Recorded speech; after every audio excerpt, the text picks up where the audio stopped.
का देऊ मी तुम्हाला ही रूम? आमच्या वर्गात फॅनचं बटन दाबलं ना की टॉयलेटमधले दिवे जातात. भिंतीला 5 धडका मारले की ट्यूब लागते. फॅनचा रेग्युलेटर ॲडजस्ट केला की प्रिन्सिपलच्या ऑफिसमधल्या टी व्हीचा चॅनल बदलतो, तो पण महुआ. आणि हे सगळं पण तुमच्या वीरानीच केलं असं ऐकलं. कुणी प्रपोज केलं आणि तुमचा नकार आला की पुरं ब्लेड मारतात गाडीवर. आधीच रूम्स कमी आहेत, त्यात आमच्या मेकॅनिकलला पण ग्राफिक्स लॅब नाही आहे.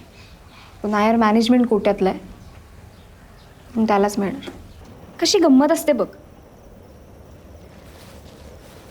आपण हा सेल्फी काढला, आपल्याला वाटलं आपण तो क्षण आपल्याकडे कैद करून ठेवला. पण मला असं वाटतं की क्षण आपल्याशी गंमत करत असतो. खरं तर तोच आपल्याला त्या क्षणात कैद करून ठेवतो.